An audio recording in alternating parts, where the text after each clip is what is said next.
play in regulation. And they're going to go for a two-point conversion. Pedrati is tough.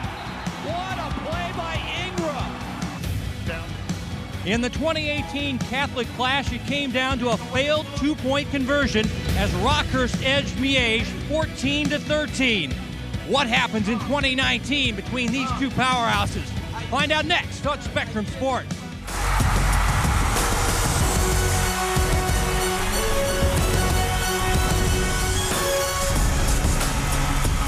Good evening and welcome to Dasta Memorial Stadium at Rockhurst High School on a rainy, cool night. It's the Hy-Vee High School game of the week, and it's the 2019 Catholic Clash as number 5 Bishop Miege takes on number 9 Rockhurst. Hi everybody, Kevin Wyke along with former Chief Mark Borichter. Welcome to the Hy-Vee High School game of the week here on Spectrum Sports. Both these teams coming off a loss last week. That's a surprise there. Rockhurst with a backup quarterback. Last year's game, low scoring. Rockhurst won it 14-13. What do we expect this year? Well, I think you can throw everything out the window coming into this game here tonight. It's odd that these two teams are both coming in off of losses. But like I said, you can throw it all out the window. Last year they renewed this rivalry for the first time since the 1980s. These teams have nothing to lose tonight but bragging rights. They're only 7 miles apart. This atmosphere in this joint tonight is absolutely hopping. It's going to be a good one. Time now for the Hy-Vee player profile. A couple wide receivers in the spotlight for the Stags, Philippe Wesley and Daniel Jackson. Well, for Bishop Miege, it goes all through their wide receivers. 2 Division I recruits, Philippe Wesley and Daniel Jackson. Big-time playmakers on the outside. They've got to get them involved early tonight to have some success. And for Rockhurst, Tommy and Tucker. These guys are the big play linebackers. Well, they're all over the field. Both of them are close to 60 tackles already on the season. Tommy Eccles and Tucker Atwood. They've got to stop this running game in Miege tonight, but they're all over the field. Rockhurst Bishop Miege, the Catholic Clash for 2019. It's the Hy-Vee High School game of the week. And we're back with the opening kickoff right after this.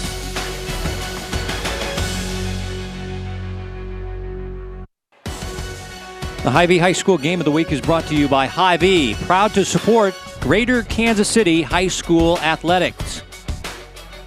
Coin toss going on with the head referee, Phil Stumpoli. Bishop Miege won the opening coin toss, deferred their option to the second half, so it'll be Rockhurst receiving the opening kickoff. And there is Tony Severino with the ball cap and headset on, and I think you've probably heard the news, if you don't live in a cave, that this is his last year, 37th year as head coach, 50 years coaching. I said, why this year, Coach? He said, well, I've coached for 50 years. I started in the early 70s, and I thought it was time. This guy is a Kansas City legend. He's in 5 Hall of Fames, won 7 state titles here, and he's working with a bad Achilles injury. His Achilles tendon is separated, so if you see him gimping around, that's what's going on with the coach. And on the Miege sidelines, this guy is a youngster.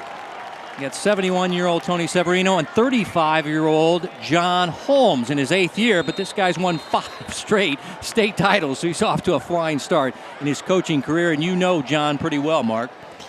Well, yeah, I actually was on the staff in 2009 when Tim Grunhard was the head coach and won their first state championship to kind of get this run started. I've known John for a long time, but in his 8th year, 6 title games, 5 straight. It's unbelievable what he's been able to accomplish so far at Miege. Hudson Flum has it on the tee. Rockhurst in the blue and white, and in the all-white jerseys with the red helmets will be Bishop Miege. 3-1 taking on 3-2 Rockhurst as the kick is away, and we'll go into the end zone for a touchback. We had showers starting about 4 o'clock, but the rain has moved out, and it's a nice cool night. And now we see the Rockhurst backup quarterback. He's their JV quarterback. Nick Smirt was injured as his collarbone was injured in the loss to Blue Valley last week, so it'll be Bobby Hummel at the helm for Rockhurst tonight. Talked to Nick Smirt before the game. He hopes to be back before the end of the year. He says Bobby Hummel, not a big guy, but he's got a good arm. And we'll get a running play off to the right side with Max Williams. Short pickup. It'll be second down And still 7 yards facing the Rockhurst Hawklets. Time now for your starting lineups, brought to you by Concord Career College. You can start your healthcare career in months, not years. To find out more, visit concord.edu. And the top playmaker has been Bishoner, the wide receiver. They'll throw to the outside. It's juggled, and it is caught. Cassius Howell, the tight end, with the catch and the first down for the Hawklets. Well, Kevin, you mentioned their top playmaker on the outside, Luke Bishoner. But Cassius Howell plays a lot of offense. He's a starting defensive end for them, but he's their number 2 target. And a nice pitch and catch right there, getting Bobby Hummel comfortable in the pocket on his first throw. And we saw the arm strength of the JV quarterback. I formation for Rockhurst. And to be Williams to the 35. He's wrestled down by Grant Fussell, the safety man for Miege. And take a look at the Stags defensively. 4-2-5, giving up 16 points per game. Colin Williams back after an injury. Changes in the secondary as Justin Fountain now playing cornerback, with Nico Barber out with a shoulder injury, but Rattan is their top corner. Second down and 6. Hummel passing to the outside. Bishoner with the catch, and can't quite reach the 40-yard line as he is taken down. He is their leading pass catcher. That's his 32nd catch of the year. Well, this is going to be an interesting matchup on the outside with the size of Bishoner at 6'4", going against Rishi Rattan. A simple hitch route. Again, Coach Tony Severino wants to get Bobby Hummel in a rhythm, get him comfortable in the pocket with his first start here. He came into this game only throwing 5 passes in his high school career at the varsity level. Third down and short. Williams the cutback. The first down for Rockhurst as he's out near the 45-yard line. So the Hawklets off to the good start. After losing last week at Blue Valley 21-14, it was a team that they smoked last year 42-7, but Tigers got them 21-14. A lot of big plays by Blue Valley in upending Rockhurst. Rockhurst has also lost to Blue Springs, wins over Columbia, Rockbridge, Ray-Pec, and Blue Springs South. First and 10 for the Hawklets, scrimmaging at their own 45. And this is Chuck Ingram, the fullback, breaking free. Chuck Ingram down the sideline. And he'll score for Rockhurst. 55 yards. And Rockhurst strikes first here in the 2019 Catholic Clash. A nice run by Chuck Ingram.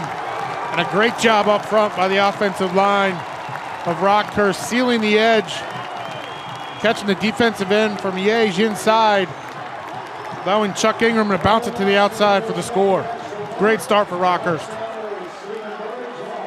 It's his 3rd rushing touchdown of the year. Had a touchdown last week in the loss to Blue Valley. Extra point try by Owen Lawson is up and good. So the home team off to the fast start. They lead it 7-0, 9:17 to play in your first quarter.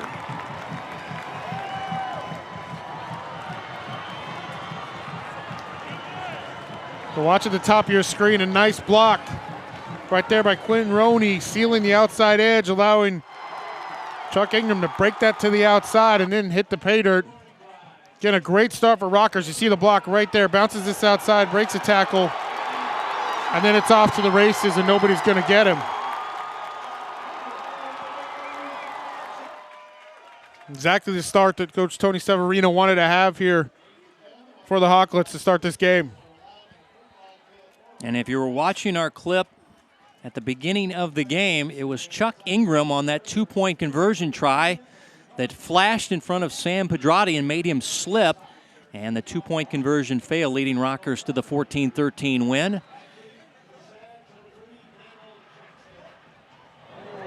Owen Lawson has it on the tee. He's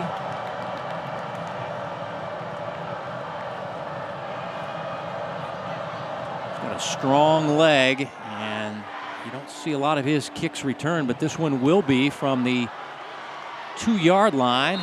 Not much running room for Daniel Jackson, the star wide receiver headed to the University of Minnesota to play in the Big Ten. And now we'll get a first look at Timothy Dorsey, the junior. He's had a very impressive season, completing 65% of his passes. Kevin, I think the thing that stands out to me with his stats is 11 touchdowns, only 2 interceptions on the year for Timothy Dorsey, leading this Miege offense. So after the 18-yard kickoff return, it'll be Bryson Cobbins in the backfield. This is a spread attack, and now Dorsey puts it on the ground and able to get away momentarily. And now he's going to just use his speed and get to the outside, and ends up getting a 5-yard gain, as that's called a improv play, as the Stags make it work. It'll be 2nd down and 5. It's a decent snap. He just takes his eyes right off of this and does a nice job of shaking the tackle on the outside and making really positive yardage out of nothing in that situation. Griffin Lanning with the stop for Rockhurst. Dorsey gonna pass, going down the field, looking for his tight end, incomplete, as he was targeting Connor Doble, and Rockhurst had good secondary coverage on the play, as that was a tight window for Dorsey to fit it in and couldn't get it done. Well, really nice coverage here in the secondary for Rockhurst, and this is, Timothy Dorsey just trying to jam this ball up the seam to Connor Doble, but nothing there with the coverage. Eccles had the coverage. Is Dorsey going to throw for it on 3rd down? Now going to try to take off and run, and he is nailed shy of the 1st down, as that was Wilson Selzer, the linebacker, the junior, making a nice stop and forcing a 3-and-out for the Stags. Well, Miege is going to move the pocket here for Dorsey, but just nowhere to go with the football. Wilson Selzer does a nice job of just playing over the top and scraping through, spying Dorsey, and forcing Miege to punt.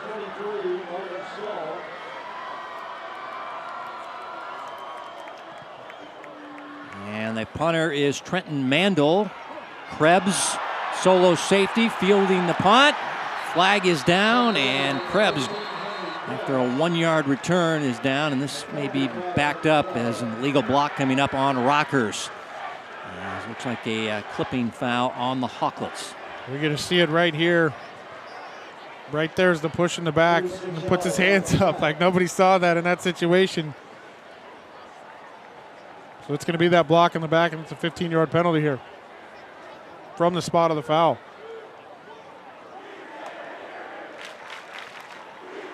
Coach Severino, 71 years old, just celebrated his 50th wedding anniversary with his wife Marilyn this past summer, and Coach will always bring it up. You can't do what he's done for all these years without having a good wife at home, and his wife is a trooper, and she allows the coach to do what he does, and it's been a highly successful career. Started in early 70s in Cleveland, Ohio. Shawnee Mission West to Shawnee Mission Northwest to Rockhurst, as Max Williams runs it out to the 35-yard line.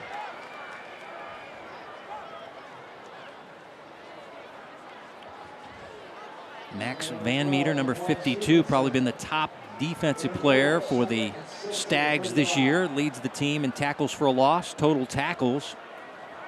Expecting a big game for him tonight. On 2nd down and 6 from the 35, toss sweep, and the runner slipping on the field turf. Max Williams once again showers before the game, and the field turf a little slippery. Well, a little slippery here for Max Williams, but really he sees the penetration coming in from Jack Kincaid, the outside linebacker from Miege, and tries to stick his foot in the ground to cut up field, but unable to do so with the wet turf. Loss of 3, 3rd down and 9 for the Hawklets. State runners up last year to CBC, as they lost in the championship game 45-21.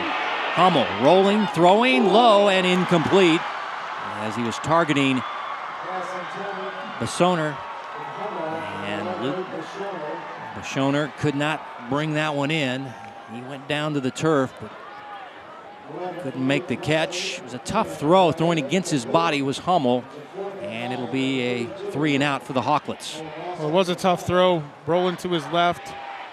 had a bit of pressure as well. See Nick Smirt, the starting quarterback, with the sling on his arm there, talking with Hummel. As Owen Lawson, who's a very good punter, sending it down the field. Fair catch called for inside the 20. As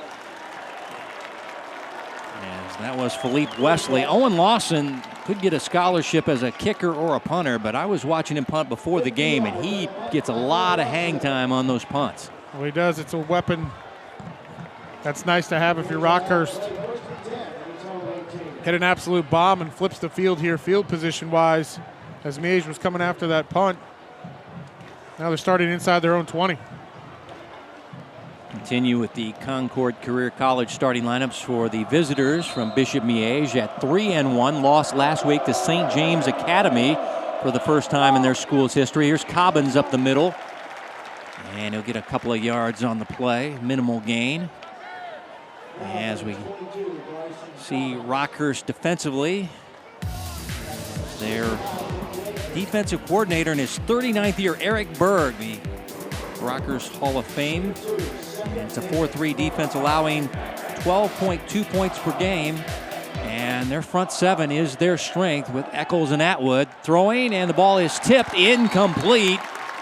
As like the quarterback pressure was made by Cassius Howell, a junior defensive end for Rockhurst. Nice job by Cassius Howell, keeping contained and then understanding when Timothy Dorsey's ready to let that football go, getting his hands up in the air, knocking that ball down. Great awareness on the outside. Coach Sev's eyes lit up when he was talking about number 82. He said, this guy's a future star for us. 3rd down and 8. And the play will be blown dead in mid-motion, flags down.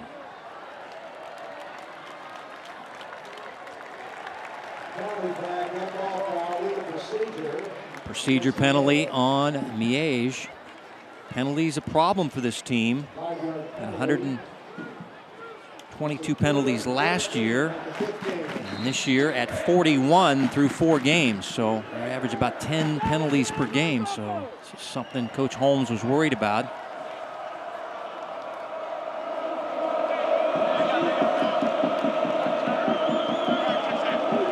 On 3rd down and 13, Dorsey with time. Time evaporates, and Timothy just gonna run out of bounds. As running him out was Tucker Atwood, and forcing another 3 and out for the Stags. Well, a cover two deep safety look from Rockhurst, funneling everything inside, playing in front, and really nowhere to go with the football for Timothy Dorsey. And he's a threat with his legs as well, but nobody open down the field. Mandel in punt formation for Miege. Rockhurst with a 55-yard rushing touchdown, the only scoring in the game by Ingram. And here's Krebs from the 44-yard line, makes the first man miss. Another flag is down, another legal block on Rockhurst. Will back them up.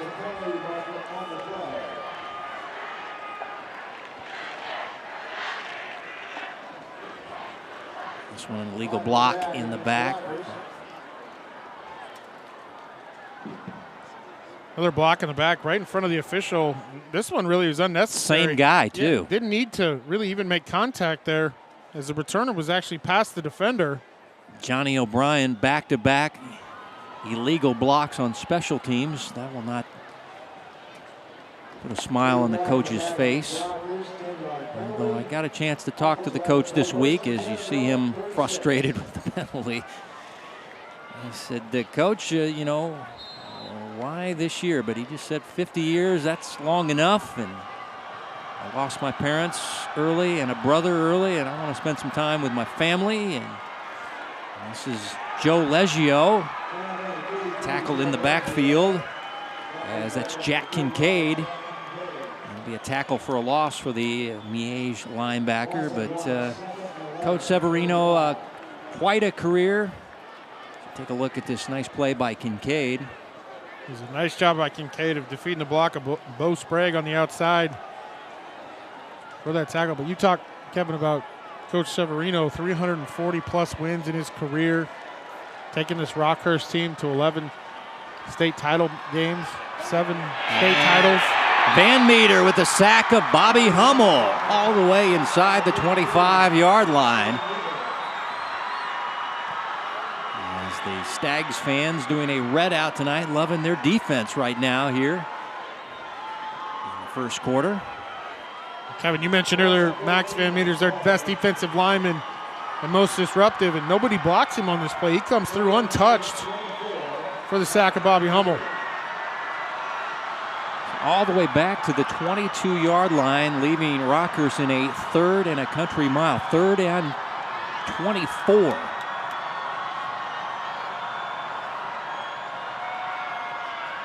Hummel looking for Bashoner, and he can't reel it in. He got 2 hands on it right at midfield.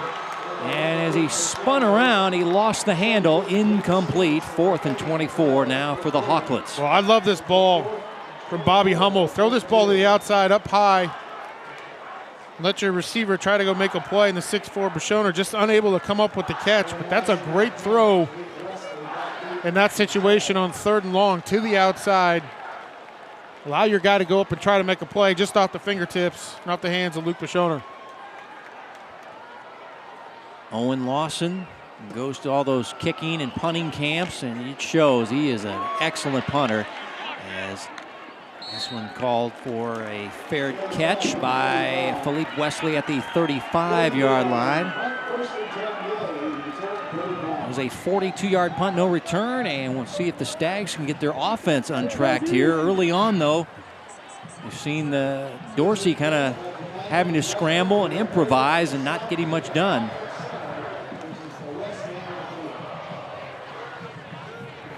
Stags 3-1. Beat Blue Valley West,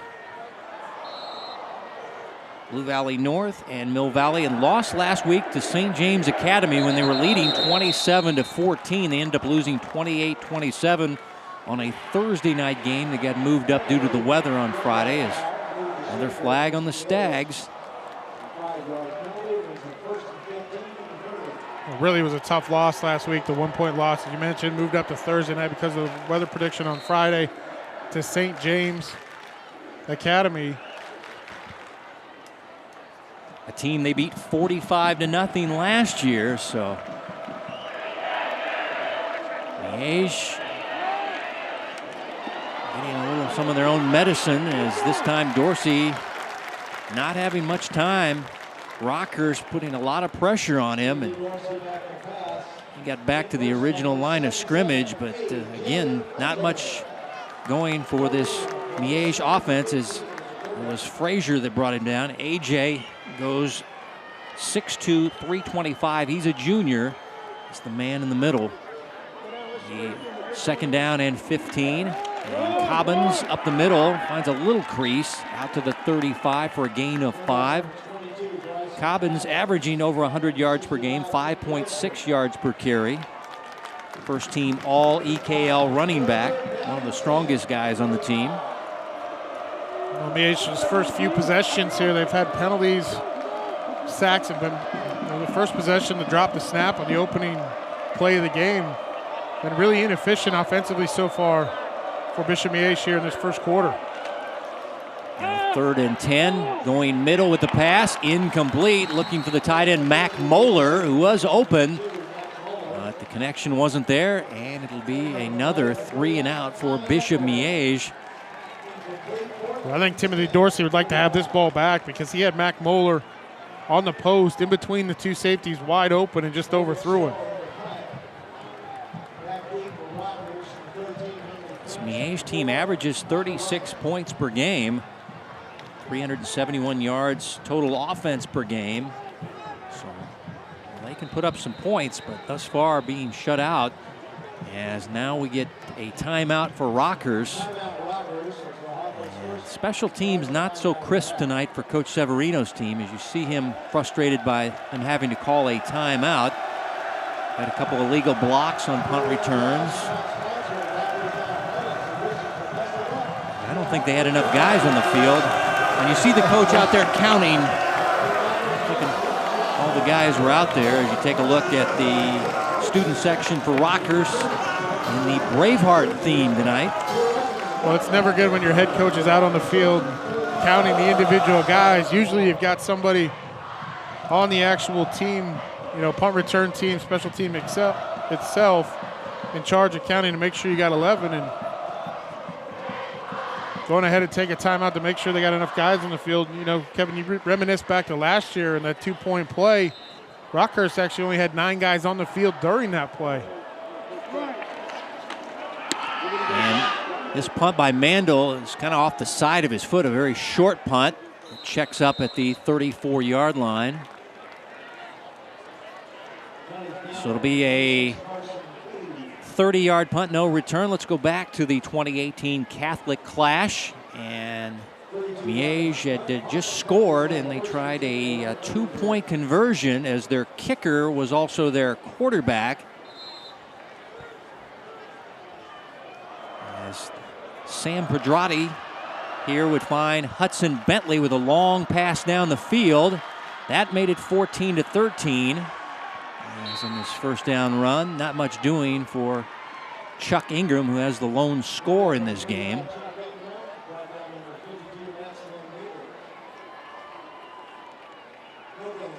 Yeah, and after that touchdown, they ended up faking the extra point and were stopped short of converting it.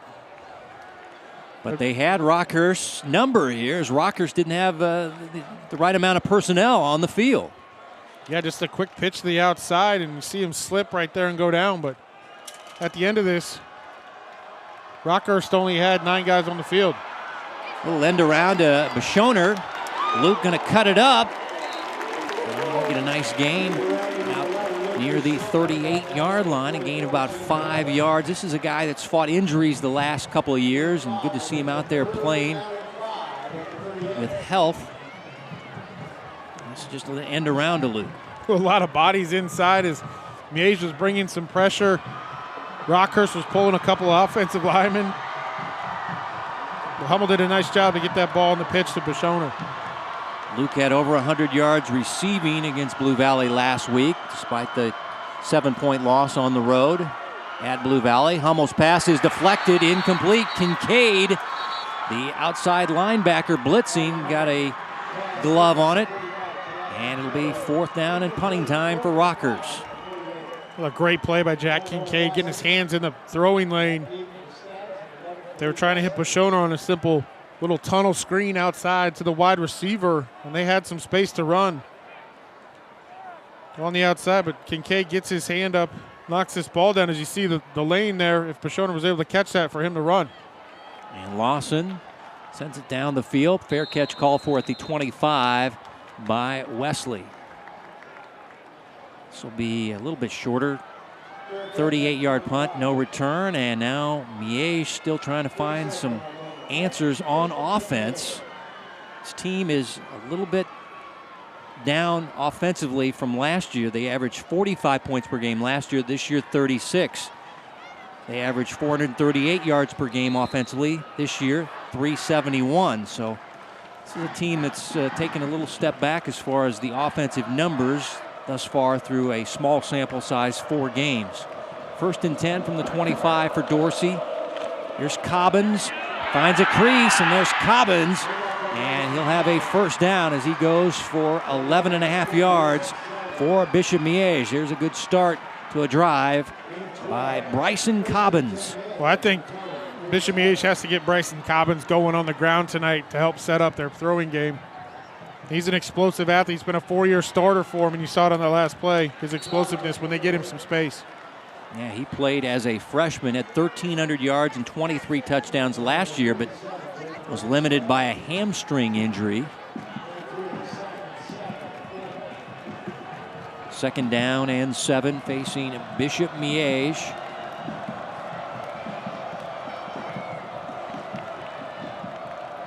Defending state champions of Class 4A as Cobbins finds some room off the right side and has another 1st down for Bishop Miege. So the ground game starting to click for Miege. Kevin, you mentioned the ground game is starting to click. They went through the air to start this game off and haven't had much success with a few false start penalties to start drives, but getting in a little bit of a rhythm here offensively. From the 42, quarterback in trouble, going down in a blue heap. I think that was Cassius Howell with the first contact on the Miege quarterback. There he is, number 82, Cassius Howell, the junior. Nice job on the pressure as Miege was trying to get the ball one-on-one to Philippe Wesley on the outside. Had one-on-one coverage. And that is the end of the first quarter in the 2019 Catholic Clash. This is the Hy-Vee High School Game of the Week right here on Spectrum Sports. And we're back with the second quarter right after this.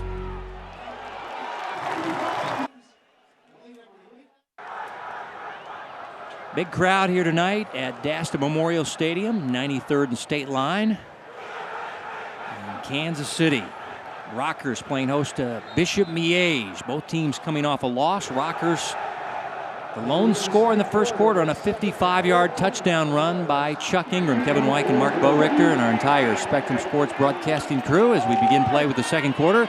Timothy Dorsey on a roll and throw and incomplete at midfield. As the receiver he was targeting that time was Philippe Wesley. And he is their leading yardage receiver with 373 yards coming in, but this one was off target by the quarterback. Well, this is Timothy Dorsey, just putting a little too much on this football. He got the defender to come up. He's trying to hit Philippe Wesley there in a little bit of a void. Just put too much on that to make that inaccurate throw. Third down and long. Third down and 14. Going down the sidelines. Man is open, and it's Daniel Jackson streaking into the end zone. Touchdown, Bishop Miege. And just like that, it's a 7-6 ball game, and the Red Out is loving it on the visiting side. As there you look at Daniel Jackson, who's headed to play in the Big Ten at the University of Minnesota. Well, one-on-one coverage to the outside. Bishop Miege going to, as you mentioned, their Minnesota commit. Daniel Jackson, big play with the little slant and go sluggo route on the outside on the double move for the touchdown.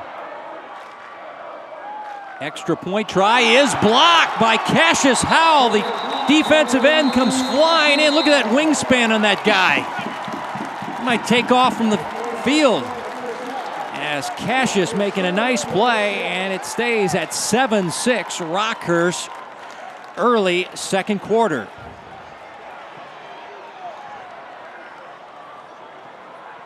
You're going to watch at the top of the screen. It's just a quick little move to the inside, little slant and go. Gets the corner to bite on it, and at that point, it's good night. As Daniel Jackson, the one-on-one coverage, beats it to the outside for the touchdown at Miege. And the extra point try, and look. You talk about wingspan. Had him in the Kevin, face mask there. He came off the edge, but getting those long arms out there to block that, and that's a huge play in this game right now to keep the lead for Rockhurst at 7-6. Yeah, the extra point try was Luis Moen. Couldn't get it through the long arms of Howell, and Rockhurst ready to receive the ensuing kickoff. This ball just kind of dies at the 6-yard line. And Hawkwitz bring it back with Andrew Hathaway. And not much doing on that kick return. Let's see if the Hawkwitz offense, really other than that first drive, Mark, they've kind of been stymied tonight by Miege. Well, they have. Miege just kind of settled down a little bit defensively. And you know, the long touchdown run that Ingram had, the 55-yarder for the touchdown, Rockhurst offensive line did a nice job of sealing the edge and allowing him to get to the outside. But Miege, the last couple possessions, has played a little bit more disciplined, gap sound defense between their defensive linemen and linebackers. And a new setup here. Looks like a wildcat formation as they'll snap it to Max Williams. And a nice gain running to the short side of the field as get about 7 or 8 yards. So Rockhurst changing it up. It's again playing with their backup quarterback tonight, Bobby Hummel. Nick Smirt injured his collarbone. Hopes to be back in 5 to 8 weeks from that injury. It's his non-throwing side. It's his left side. He's a right-handed thrower. Gain of 8, 2nd down and 2. And once again, this will be Joe Leggio in a Wildcat formation. Breaks the first tackle, but then runs into Mason Weber, the defensive end for the Stags, so not much doing here. Also involved in the stop, Grant Fussell. Well, this is a wrinkle of Rockhurst football. They want to play power football in the running game. On the Wildcat formation here the last couple of plays. You see the strength of Joe Leggio, though. At 6 foot, 230 pounds. He's a sophomore, but he is the big back, the power back of the two.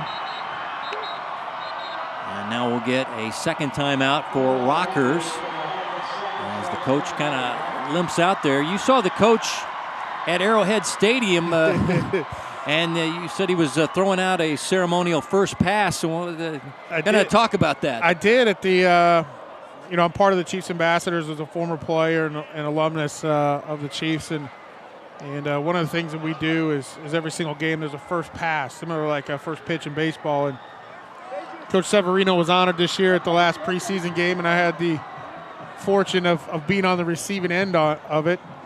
And it's a 10-yard pass, and he told me, you got to help me out here. Cheat up a little bit because you can't really push off on that right foot with that torn Achilles. But he completed it, and I didn't drop it, and of course, and so everything was great. 3rd down and 6. The quarterback is sacked. Angel Franco with the first penetration, number 66. And Rockhurst going to go 3 and out as the Stags coming up big defensively. Well, watch the aggressiveness up front here. Little twist inside defensively, confuses the Rockhurst offensive line. As you mentioned, Kevin, 3 and out, but now punting from deep in their own end zone. Second sack of the year for Franco as the punt is away, and it's a good one by Lawson out to midfield. Wesley going to return this one. And a nice return as Wesley finally able to return a punt, as Lawson's been causing a lot of fair catches because he gets so much hang time, but able to take this one for a 16-yard return and a short field for Coach Holmes and his offense, trailing by a point early stages of the second quarter. I felt like after they got that ground game going, this Miege team found some confidence, and they seem like a different unit out there. Well, the momentum has definitely shifted right here in this game to Bishop Miege in terms of the amount of plays that have been made and big plays, and here's another one coming. There's Cobbins turning his back and trying to kind of a half spin move on Griffin Lanning. Flag is down and holding is called on Bishop Miege. Really the only thing that has slowed down Miege offensively in this first half has been starting out drives with penalties. They had a couple of illegal procedure penalties, now a holding penalty here on first down. You're going to see it right there against big number Cassius. Number 82, Cassius Howell, tried to move to the outside of the defensive end position, got hooked. But he got hooked with that arm with a lot of jersey right there, resulting in the holding penalty. 1st and 20. Dorsey pressured out of the pocket, throwing low and incomplete as he was looking for Cobbins, and the official right there says the ball hit the turf. It got in the hands of Bryson Cobbins, the star tailback from Miege. Well, Cobbins was lobbying for this ball for the official to call it a completion, but it only would have been about a 1-yard gain anyway. But you're going to see this ball just bounce off the turf right there underneath his hands to bring up this 2nd and long.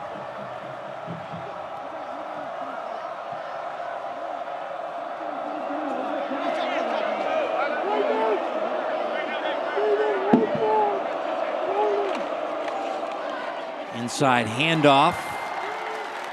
Limited gain by Bryson Cobbins. Jack Kelly, junior defensive lineman, involved in the stop, along with A.J. Frazier. Miege brought both of their tight ends to the left-hand side. Try to run behind him. That last play with Cobbins. A lot of space to the field. All the bodies from Rockhurst down here with this formation. 3rd down and 18. Pass to the outside is caught. And going to cut back inside the 30 as Jackson, still shy of the 1st down. Jackson has the long 57-yard touchdown reception in the game. I mentioned a lot of space to the outside and go get the ball to your playmaker, Daniel Jackson, but a nice tackle on the outside right there to hang on to that jersey. That was Stone Hewlett. Yeah, who's a star baseball player at Rockhurst. And now we'll get a timeout, Bishop Miege. As you take a look at Coach Holmes, who went to Bishop Miege High School. He's a Miege grad. Makes me feel old when I see he's a 2002 Miege grad and went on to play some college football at Fort Scott, Missouri State. He's also the assistant athletic director to Andrew Groney at Miege. But does a great job, and love it when your house is only 100 yards from your office. He just walks across a practice field home from his office and does a great job with this program. Went over there. I could see his red jacket in the office when I went by and looking through the window, and able to get in there and able to talk to him on Monday. Just does a fabulous job with this program. 5 straight state titles. Now it'll be 4th down and 5, and Bishop Miege will go for it. Pass over the middle. Wide open is the tight end. Mac Moeller cutting it up. And it'll be 1st and goal now for the Stags. Down near the 2-yard line as Mac Moeller, the junior tight end, looked like he was uncovered. Well, one of the things that John Holmes will do is be aggressive offensively, going for it here on 4th down. Mac Moeller, he told me this week, does a nice job of getting open with all the attention on Daniel Jackson and Philip Wesley on the outside. Able to run the slant for the big 1st down inside the 5-yard line. It's a 36-yard hookup. Play action by Dorsey. He's going to try to run to the pylon, and he's not going to get there. Stephen Burge, the safety man, takes him out of bounds. And nice play by the strong safety, Burge, the senior.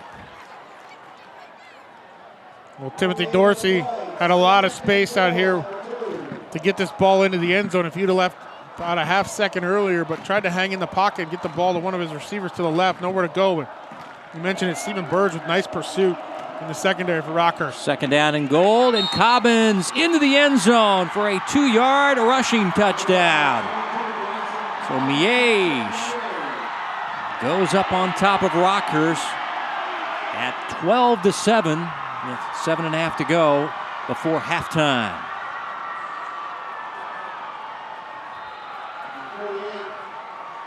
Well, a nice drive by Rockhurst. That great field position off the punt return. The big 4th down play inside the 5-yard line. And then Cobbins punches it in. Extra point is up and good by Moen. So it is 13-7 as they just go with the power run off the left side, and Bryson Cobbins gets down low and powers it in for a 2-yard rushing touchdown. And Miege up now 13-7 as we've got 7.5 to go before Hy-Vee at the half. 7th rushing touchdown of the year for Bryson Cobbins, the senior, all-league running back.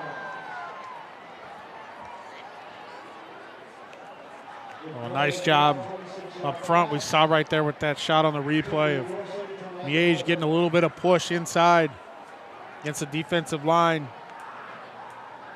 of Rockhurst. I mentioned John Holmes, a very aggressive play caller offensively. He showed his aggressiveness a year ago with about 5-6 minutes to go in the game with the fake extra point, as we talked about before. Going for it on 4th down.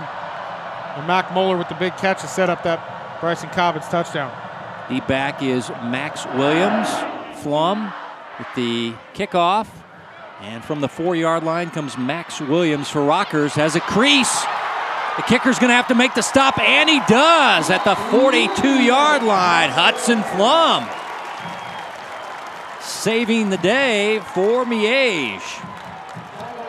38 yards on the return, but you can't get past the kicker, Hudson Flum. This is a nice return, a nice run by Max Williams. He sees a crease right here. You see the blocker.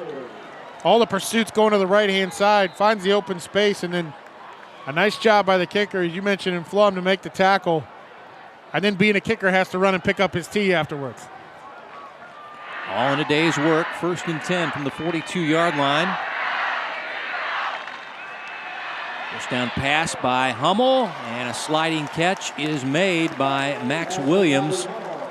As he'll make it at the 47-yard line for a gain of about 5 yards on the first down play. I know this is only a 5-yard catch here to the outside, but this is a heck of a throw by Bobby Hummel.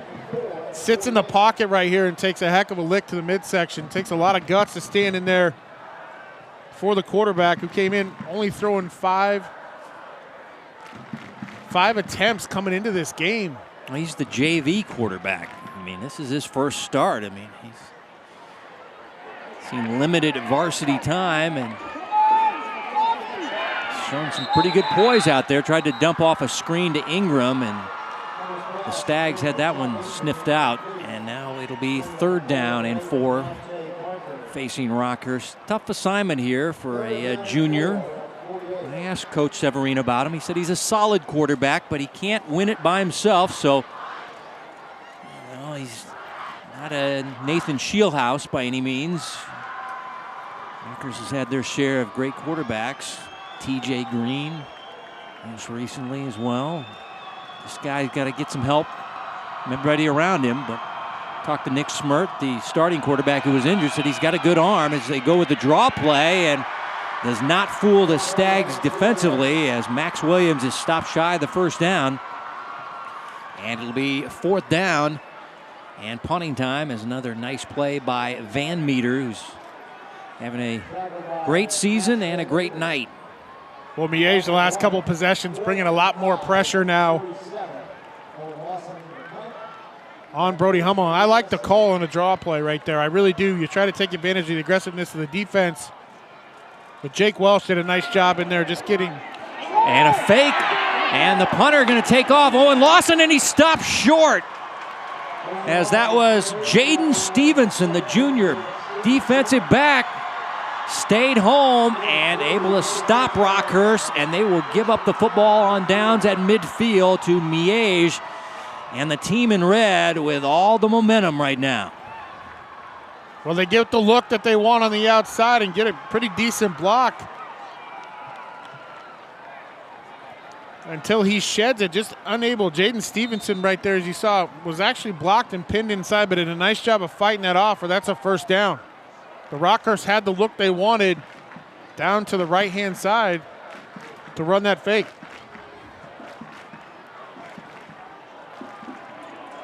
Miege offense attacking at midfield, 1st and 10. Dorsey going to go with a deep ball down the field, and the receiver came back through the traffic but couldn't bring it in. That was Philippe Wesley.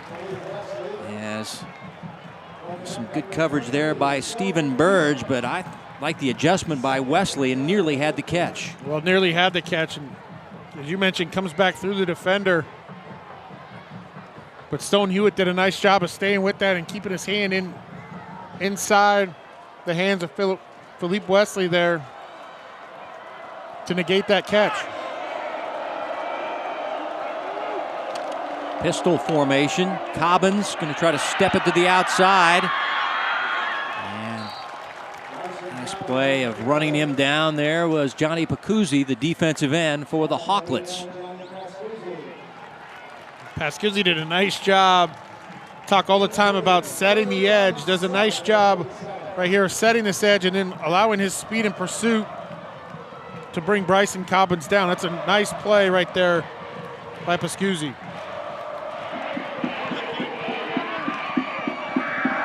Third down and 7. Swing it out.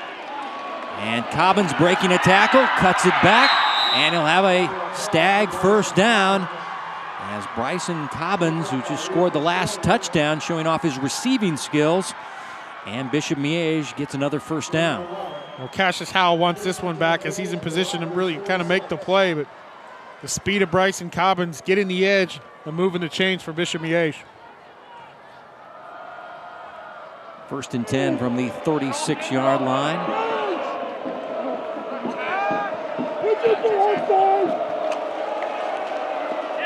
Dorsey with running room will take advantage of an awkward slide there as he is taken down just shy of the 25-yard line. Well, the middle of the field here with the pressure by Rockhurst just opens up for Timothy Dorsey. Tucker Atwood put a little lick on him there after he had given up.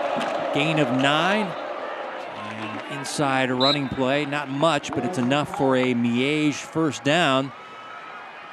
We saw late in the first quarter, after the Stags came out throwing the football heavily, John Holmes decided, let's give number 22 some cracks here, and they got the ground game going and haven't looked back ever since. Well, they needed to get something going offensively, and they started getting the ground game going with Bryson Cobbins, and they've kind of really been in a rhythm ever since offensively. Here's Bryson with a crease. Bryson inside the 15-yard line, and he's got another first down as he goes for 12 yards, and the ground game is working for Bishop Miege. Well, this is nice work up front. They're going to bring the tight end here on the counter, Mac Muller, and he really has nobody to block because of the job that Max Van Meter does of washing down the defensive tackle, opening up a big hole for Bryson Cobbins. Play action, quarterback in trouble, and he swims away from Ingram, pass to the sidelines, broken up. Nice play by Stone Hewlett for Rockhurst. The defensive back, he just slapped it out of bounds, incomplete. Well, this is one of those oh no, oh yes type of plays. Looks like he was going to take a big-time sack here, but got away from Ingram. Yeah, somehow he got away from Ingram, and then this ball actually, as you mentioned, Stone Hewitt does a nice job of batting that ball down as he had a receiver open. Hit over 400 as a baseball player for Rockhurst. He also pitches as well. Here's Cobbins, inside run. Nice gain. This will be a couple yards shy of the first down.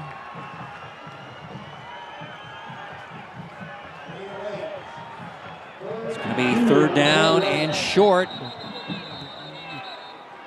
And Rockhurst have to take a timeout as they had too many guys on the field, trying to make some substitutions to get their big guys in down here near the goal line. But look at Coach Holmes. You see him run out on the field after Rockhurst burned their 3rd and final first half timeout. Well, Miege's feeling it right now with the opportunity to stick this ball in the end zone and really take control of this game. The entire second quarter has been all Bishop Miege. They've gotten more aggressive on defense, forcing Rockhurst into some 3-and-outs. We saw the fake punt situation on the last possession. Miege is starting to smell a little bit of blood in the water right here and trying to break this game open. So Rockhurst out of timeouts for the first half. 3rd down and 2. Cobbins cutting it back and takes a hard whack from Tommy Eccles, the linebacker and leading tackler for Rockhurst. And let's see, it's not a first down. 4th down. Still need 2 yards for a Miege first down. And Tommy Eccles, who's also a lacrosse player and has college potential in 2 sports, lacrosse and football. We talked to Coach Reedy, the lacrosse coach, and he's getting some nice offers. Well, that's what happens when you're an All-American in lacrosse. Well, he's a tremendous athlete. He's a physical athlete, and you saw it right there. He's got came into this game with close to 70 tackles on the season already. And Miege is going to take a timeout here. So that is the 2nd timeout taken by Bishop Miege. Team that went 11-2 last year, won their 5th straight state title and a 9-game win streak snapped dating back from last week by St. James Academy. Next week, Sunflower Conference action. Olathe East and Shawnee Mission West. Hawks 2-2, the Vikings 1-3. That ball game to be played at Shawnee Mission South next Friday night, the 11th, 7 p.m. Your action kicks off on the Hy-Vee High School Game of the Week.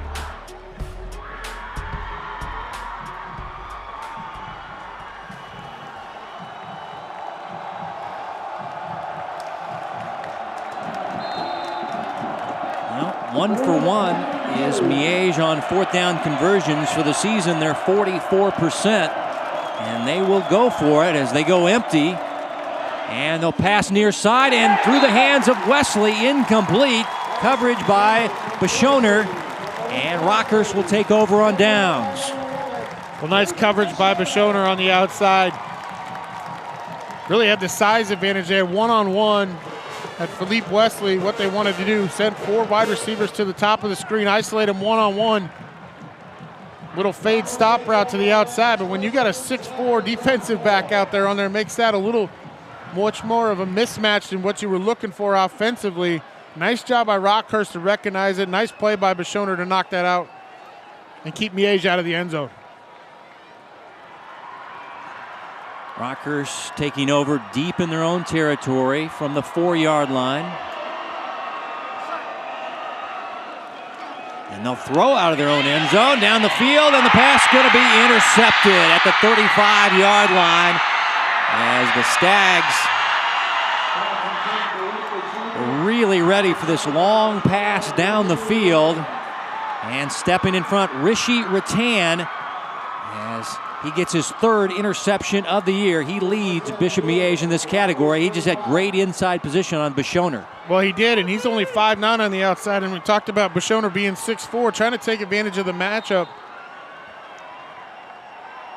But Rishi Rattan did a nice job staying inside, as you mentioned, Kevin, going up and high-pointing that football. And Miege has the ball back here after the interception. First turnover of the game. Here's Cobbins. Jump step and works his way near the 30-yard line. A gain of about 5 yards, maybe 6 yards on the run. I've been really impressed so far watching Bryson Cobbins run. Real patient runner, low to the ground. Does a nice job with his jump cuts, with his footwork. Being able to get his foot in the ground and get north and south, or in this case, east and west at this stadium for positive yardage. Pass down the middle, gonna be intercepted. Back come the Hawklets. This is Bishoner, and Luke's a wide receiver, and he'll run it across the 40-yard line. So both teams with interceptions, turnovers even at 1 apiece, and Rockhurst will take over in good field position, just shy of midfield, and Bishoner looked like a baseball outfielder just waiting for a pop fly. Well, Bishoner just read the eyes of Timothy Dorsey. He never took his eyes off the inside. Stared down the receiver the whole way, and then Bishoner just beats Connor Doble to the football on the break, and Rockhurst is in business now. I was about ready to say, Kevin, a few minutes ago, I didn't mind Rockhurst taking a shot out of their own end zone deep. Now, as it works out, it's basically like teams have traded punts here with the interceptions. Rockhurst has good field position. Hummel in trouble, and Van Meter takes him to the turf for the sack. Flying in was Jake Welsh, and he messed up the play, and Van Meter will get credit for the sack for Bishop Miege. Well, Van Meter's going to get credit for the sack, but as you mentioned, Welsh did a nice job of getting in there first, and Bobby Hummel, this will come with more experience. Just hanging on to the football too long here. It's got to go somewhere with it, or just get out to the outside and sprint and try to get as much yardage as you can. Just over a minute before Hy-Vee at the half. Numbers and highlights brought to you by your employee-owned Hy-Vee stores. Catholic Clash 2019. Rockhurst and Bishop Miege squaring off here at Rockhurst. The pump fake. The deep ball down the field to Howell. And he can't reel it in. Incomplete. As Howell got a hand on it. The coverage was provided by Grant Fussell, the strong safety. Well, I think this is a good no call. Both guys are going at it on the outside. Running a little wheel route on the fake screen to Cassius Howell. He's got a hold of him there. When I saw it originally, there was a little bit of pushing and shoving on both sides, but a handful of jersey right there from the defensive back of Miege. 3rd down and 15 facing Rockhurst. Howell, their star defensive end, plays a number of snaps as a tight end or wide receiver.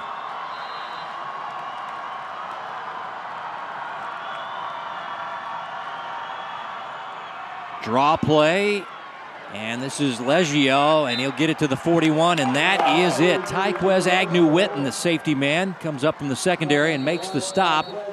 It'll be 4th down and punting time for Rockhurst as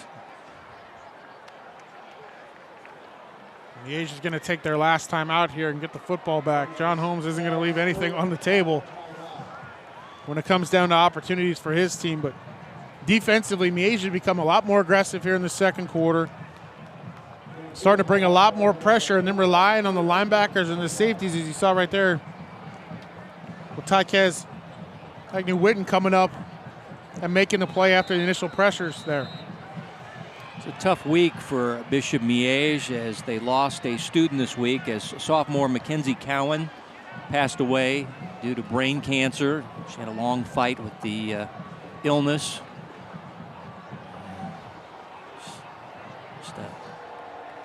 Thoughts and prayers with the Cowan family. Losing somebody so young is very hard to take.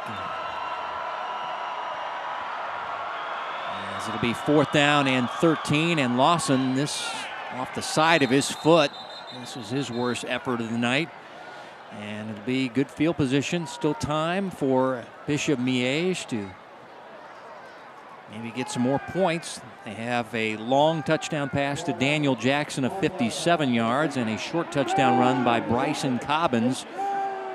And they're 1 for 2 on PATs. As Coach Holmes, you know he's going to be aggressive here.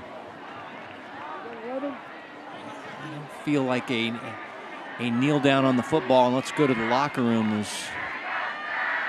Well, the one thing you got to remember here too is Miege deferred right off the coin toss, so they're going to get the ball back to start the second half. So you still want to protect the football here and don't do anything crazy and turn it over and allow Rockhurst an opportunity, but they're going to be aggressive and see what they can do. From the 29, 1st and 10. Inside handoff. Cobbins with running room. Cobbins up the middle. Cobbins going to get to midfield. And he'll get 21 yards. Everybody signaling spike the ball, even offensive linemen. And Dorsey will do as such. And that stops the clock with 28 seconds, but plenty of running room for Bryson Cobbins. Well, there's 2 plays that are great in this situation. You run a draw on your opening play or a screen pass because there's so many guys in the secondary playing somewhat of a prevent defense. Rockhurst has 3 safeties back right now. They had on that last play as well, which is why everything was open up inside for the draw. Dorsey to the near side through the hands of Wesley, and see Wesley signaling to his quarterback something. I think he says he could not see that ball. It was thrown high and just above his helmet. And incomplete, 2nd down and 10. Did the lights get in his eye? I think he may have lost this right in the light. That looks like about the angle where the one light is here on the field. Yeah, he's Miege is going to go ahead and down it now and just take it into the locker room. So that'll do it for the first half here in the 2019 Catholic Clash. Rockhurst playing host to Bishop Miege. Rockhurst got off to the 7-0 start on the long Ingram touchdown run, but since then the team in red has been dominant as they'll take a 13-7 lead into the locker room at halftime. Coming back with Hy-Vee at the half. You're watching the Hy-Vee High School Game of the Week on Spectrum Sports.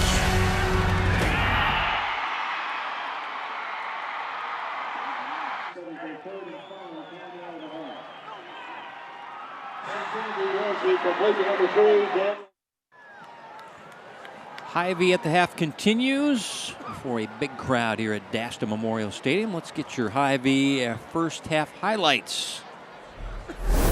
Well, Kevin, it started with Chuck Ingram's 55-yard touchdown run for Rockhurst early in the first quarter to get them on the scoreboard to make it 7-0.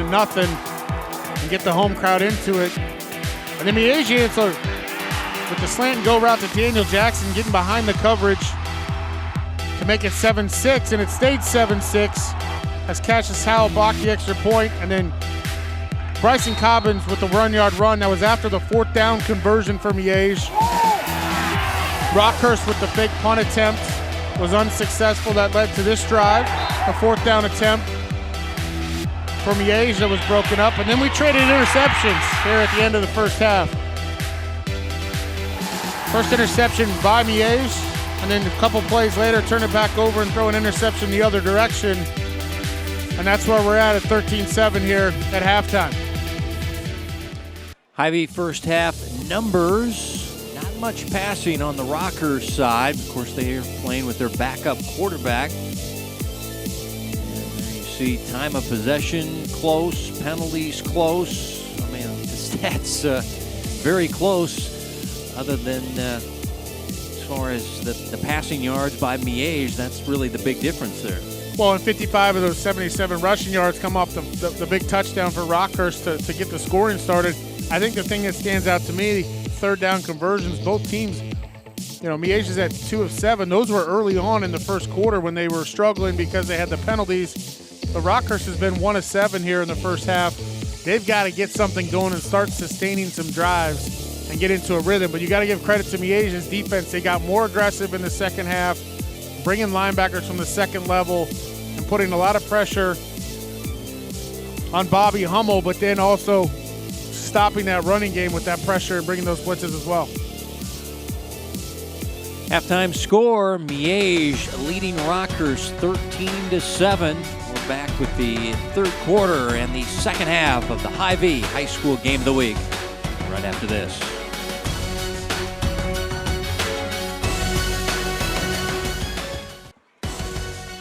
Tonight's game brought to you by Concord Career College. You can start your healthcare career in months, not years. To find out more, visit concord.edu.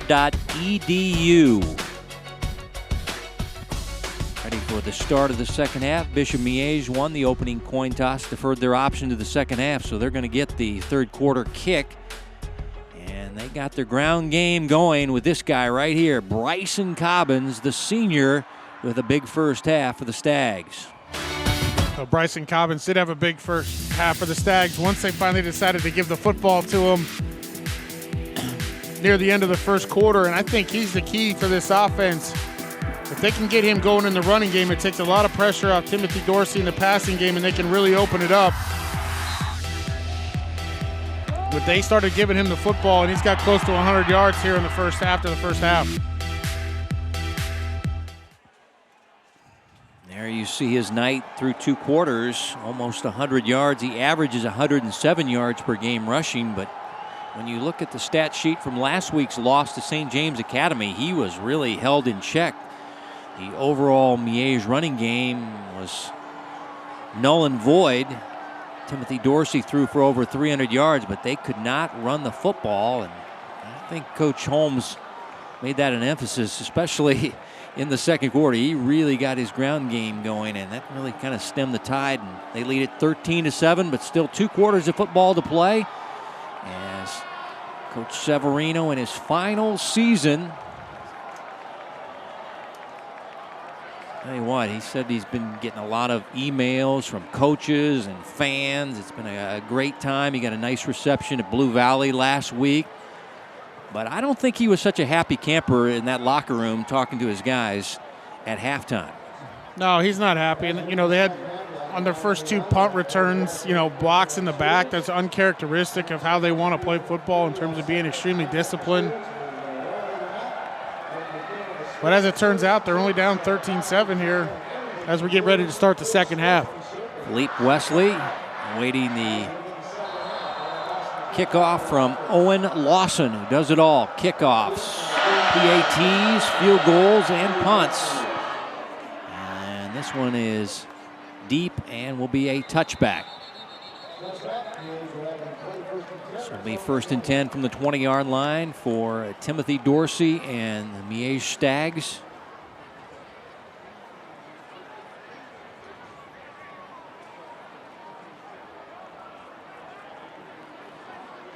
Well, I don't want to overemphasize this possession for Rockhurst defense, but I think this is a big possession to try to stop the momentum that Bishop Miege built up in the second quarter. It's the first possession of this half. It's a big one.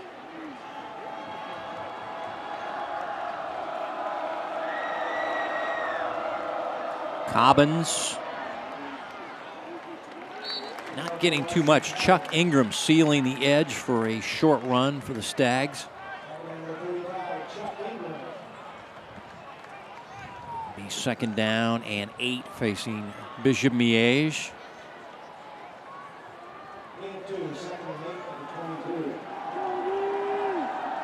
Four receivers in this set. They'll throw to the Miege sideline. Daniel Jackson to the 27-yard line, a gain of 5. So it'll be third down and 3. Jackson has the lone touchdown receiving in the game. It's his 5th of the year. Back in the first half. Pistol formation. Dorsey. Flush by A.J. Frazier. Throwing, and the pass going to be intercepted by Stephen Burge. Second pick of the night for the Hawklets secondary, and this time the safety coming up and giving Rockhurst great field position inside the 35. Stephen Burge. Well, this ball was just thrown way too late. Timothy Dorsey trying to make an extra play when he really doesn't need to at this position. Trying to force this ball into Wesley up the sideline. Or excuse me, to Daniel Jackson up the sideline. And Stephen Burge at the safety playing over the top just read it and came in, picked the ball off. And mentioned this was a big possession for Rockhurst. That's a great start for their defense. Burge with his 3rd interception of the year. He leads Rockhurst in that category. Max Williams in trouble because the other Max Van Meter all over him. He'll get credit for the tackle for a loss. The Rockhurst offensive line has to do something to figure out big number 52, Max Van Meter. He's been wreaking havoc all night. There's been a couple times there's been some mistakes up front where they've left him unblocked. Yeah, when your D lineman leads you in tackles and tackles for a loss, that's something. And Van Meter having a big game tonight. See him just swat the big center out of the way up front to get in and make that play. Second down and 12, going down the field, wide to Cassius Howell, coverage by Grant Fussell. And it'll be third down and long facing Rockhurst, trying to take advantage of a second Miege turnover. This route combination with the hook and an out is a bread and butter of this Rockhurst offense and has been for years. Bobby Hummel just unable to connect right there with Cassius Howell.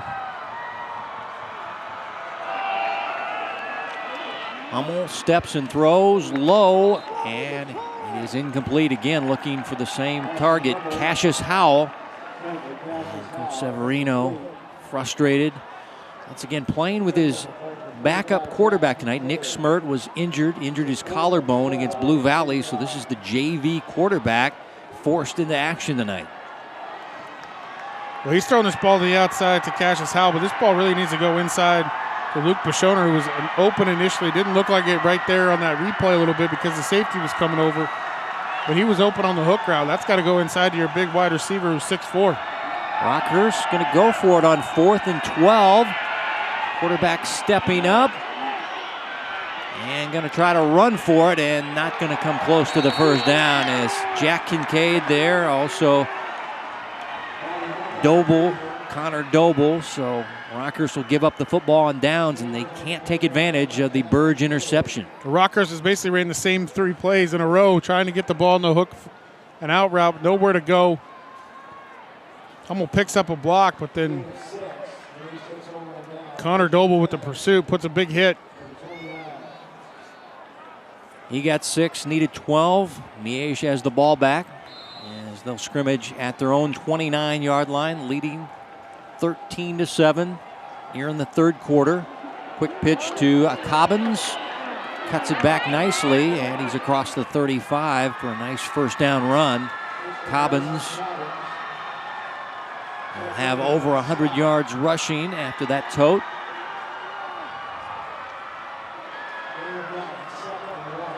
second down and 1 facing Bishop Miege. Miege plays in the Eastern Kansas League on the Kansas side, and the running game is working. Across midfield goes Cobbins for a first down and a gain of 12 yards. And Bishop Miege going with tempo. They have already snapped it. And oh my. Say hello to Wilson Selzer, Bryson Cobbins. Flag is down as the linebacker shot in, and that was a decleating tackle by Selzer. Not only did Selzer make a big hit here, but he's also going to get a penalty that was not against him, but there was a block in the back that actually pushed him a little bit. So he defeated the block, drew the penalty, and then made the big hit. You got it, Mark. Phil Stampoli calls the holding penalty on Miege, but this was a hard hit by Wilson Selzer.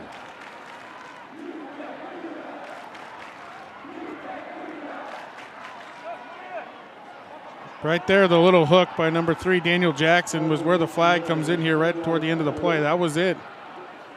But Selzer able to draw the penalty and make the play. But Rockhurst will take the penalty, make it first and 20. So back it up to the 40-yard line.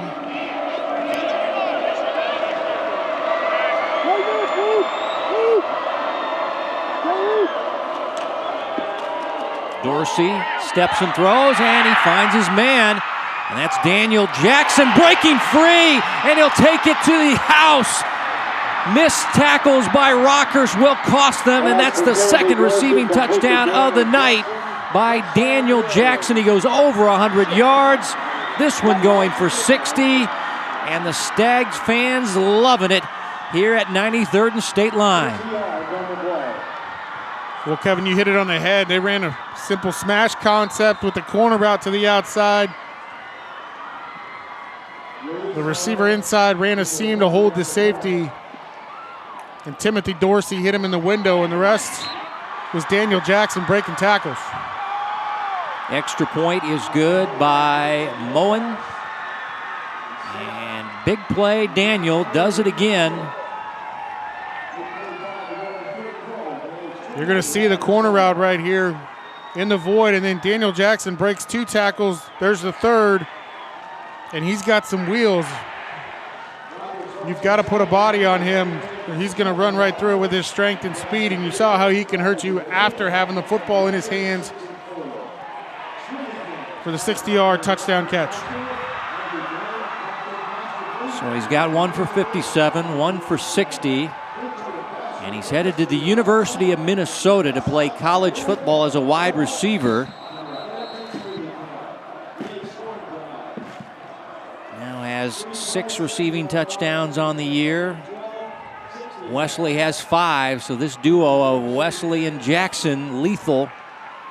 And Dorsey, the trigger man at quarterback, finds him. But you saw Rockhurst missing several tackles. And the explosive Daniel Jackson, who's a 4'4", 4'5" guy, made them pay. As Williams will field this at the 1-yard line on the return for Rockhurst. Weaving his way and has some running room. Flag is down. The kicker going to have to make another stop. This time he can't do it. And Williams is going to go 99, all for naught, as this penalty is coming up on Rockhurst. Back inside the 20-yard line. Well, Max Williams needs to get a breath right here, because he could have just run out of bounds at the 50-yard line and saved himself a little bit of effort. This block in the back happened right as he started to hit the coverage unit of Bishop Miege, and it was a clear block in the back and very obvious. It's going to come into your screen right here, right there. That's clear in the back, right at the point of attack. Very, very obvious, and that's the third one on special teams we've seen tonight from Rockhurst.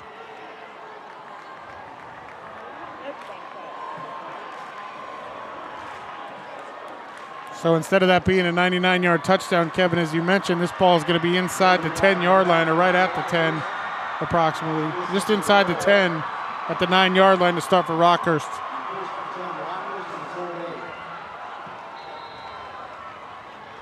Coach Severino getting his offense out on the field. Coach is in charge of the offense.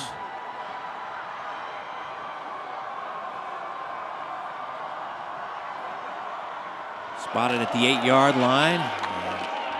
Inside a running play to the fullback, Ingram, who has Rockhurst's only score of the night, a 55-yard touchdown run. Nets them 2 yards. This is not a team with a lot of returning starters for Rockhurst. They went 11-3 last year, state runners up to CBC, but you look at returning starters, Ingram's really the only guy from last year's offense, and they have 3 returning starters on defense, so this is a younger Rockhurst team. Coach Severino said has a chance, but a lot of things have to go right for it to really have a highly successful year, as this is Hummel trying to run it and not much doing there. As making the stop was Jake Welsh. You see his older brother Mikey out there making stops. This is the sophomore, and following in his brother's footsteps is Jake Welsh. Well, I've been impressed with the team speed of Miege's linebackers and how aggressive they are and physical. Rockhurst has been physical defensively as well, but just when you think there's a little bit of a hole right there for Bobby Hummel in the quarterback keep, Welsh closes that window really, really fast. 3rd down and 7. Pass incomplete, as Bishoner was the target. Rishi Rattan had the coverage, and I think Rattan is going to get flagged for pass interference. Let's wait and hear from Phil Stompoli. Yes. Rishi Rattan just had an arm around the hip of Luke Bishoner here on the outside. You're going to see it coming right at you as he dives with that near hand to knock that away. Right before that, he had an arm right around the hip of Bishoner. Right there's a little tug before making that play. And that's going to draw the flag every time. So that will get Rockhurst the 1st down, much to the chagrin of Coach Holmes. Rattan has an interception in the game. Delayed handoff, draw play. Rockhurst running the football with Wilson Selzer. Saw him playing some linebacker, getting some run now at the running back slot for Rockhurst, and he got a nice gain of 5, 2nd down and 5. Well, I mentioned before how you beat pressure, run some draws, take advantage of the pursuit up the field, and open up some running lanes or run some screens. We have not yet seen a screen from Rockhurst this game yet. We saw one try to the outside to the wide receiver that was knocked down earlier. This is the quick hitter to the fullback, Ingram. And making the stop was Mason Weber, who is the nephew of Stan Weber, the Kansas State broadcaster and former Kansas State quarterback. Miege just doing a nice job of shedding blocks with their defensive linemen. Using their hands well to shed blocks, keep Rockhurst's offensive line from getting up underneath their shoulder pads and making plays. Weber could end up in an Ivy League school as an offer from Princeton as they go the quick hitter again, and Ingram able to get the 1st down. As got it across the 35 near the 37-yard line. And wants to check out of the game, it looks like, as he's signaling to the bench area. Well, this is a nice little drive Rockhurst is putting together here. A couple 1st downs after really disappointing result, because you had the 99-yard touchdown was called back because of the block in the back, but putting 2 1st downs here together and sustaining drives. We mentioned they were 1 of 7 in the 1st half on 3rd down. Ingram stays in the game. They'll pitch it off to Selzer, and he has some running room across the 45-yard line. Close to a 1st down, 9 yards gained by Wilson Selzer. We haven't seen this option play here yet this game, but I like the call to get to the outside, bring the pursuit, take advantage of Miege being aggressive, going after the quarterback, pitch it to the outside and pick up 9 yards. Well designed, Well executed by Rockhurst.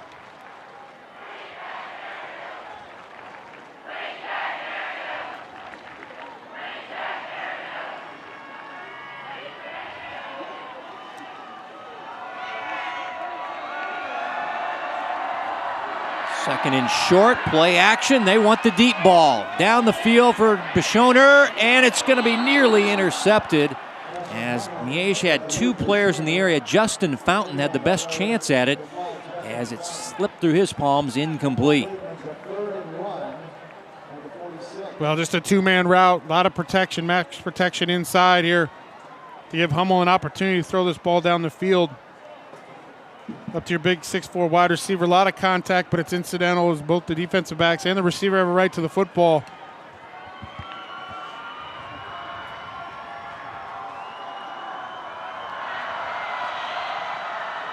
Third down and short, and a busted play, and the quarterback going to be thrown for a loss as it's Mason Weber leading the charge, number 89 on the defensive line for Miege, but this looked like a blown assignment or somebody turned the wrong way, but the quarterback said, I'm going to have to run this here as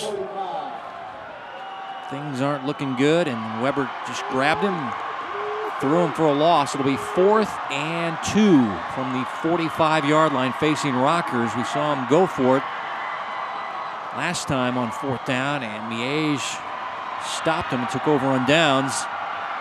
So Rockhurst going to go for it again on 4th down and 2. And this play is blown up. Hummel is trying to run it, but who was flying in? That was Jake Welsh, I think, flew in and blew this play up. Watch number 44 in white as Rockhurst is stymied again, and Miege will take over on downs, but it starts with Jake Welsh's penetration, number 44 for Miege. You're going to see Jake Welsh just come in here like a bullet and read this. Selzer had no shot. Huge hit, knocks that football loose. Watch the aggressiveness here on the blitz. Lowers his shoulder, and that ball just comes flying out. Hummel does a nice job of just falling on this football so it's not picked up and run the other direction. Miege takes over at the 41-yard line. Back-to-back 4th down stops for the Stags, but only still leading by 6 as Cobbins gets a couple as he is taken down on the play by Braden Grindstaff, defensive lineman for Rockhurst.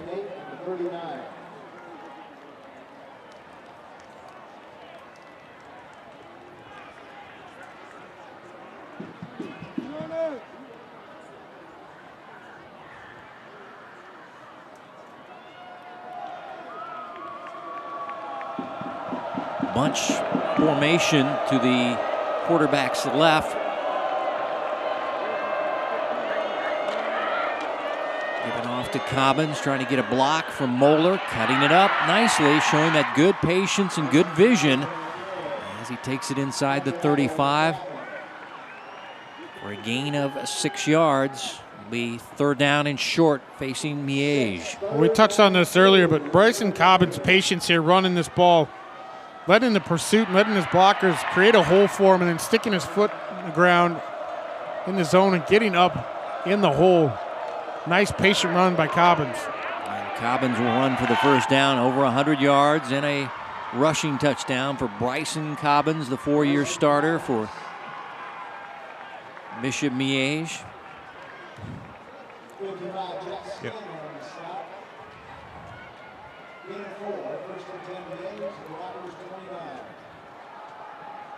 I want you to watch the push that Miege is getting up front right now. They're really starting to take it to Rockhurst defensive line. Back to live action, finding the tight end over the middle. Doble inside the 10, 1st and goal. Connor Doble climbs the ladder and makes a terrific catch. And Miege at the doorstep once again. This may be Timothy Dorsey's best throw all night. This is in a contested environment. Puts that right over top of the defender.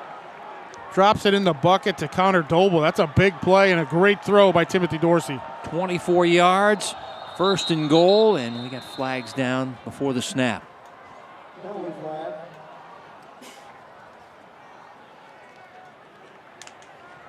substitution infraction on Rockhurst. There are 12 guys on the field.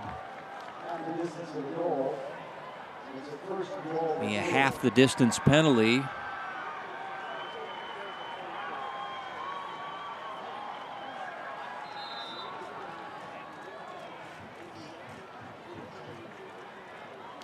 Some hands on the hip there for the Rockhurst defense.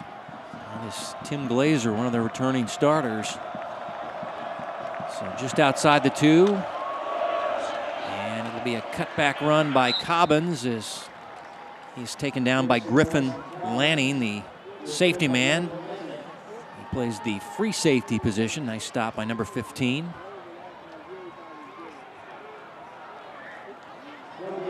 No gain on that last play. Second down and goal from the 2. Cobbins again, going down low, and he's in for the Miege touchdown, his second of the night.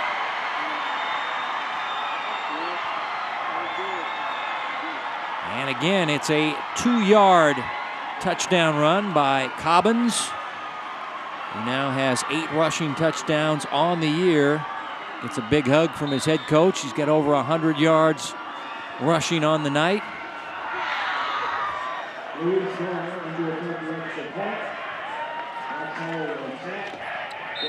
Extra point.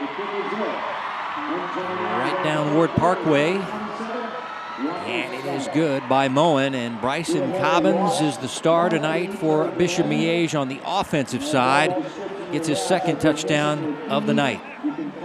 Gets his second touchdown of the night and just does a nice job of finding a little bit of daylight here with only a couple yards to go to hit pay dirt. And punching it in for Miege. Well, I'd say he's the co-offensive star of the night with Daniel Jackson.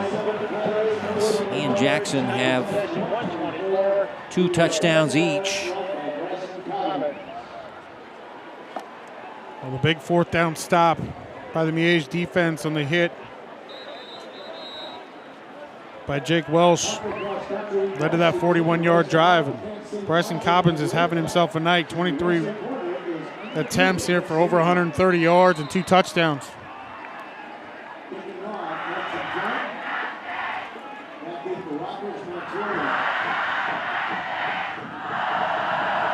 There's the 2 big stars, Jackson and Cobbins, with 4 touchdowns. Max Williams on the return from the 5-yard line for Rockhurst. And he'll get it out 20 yards to the 25-yard line.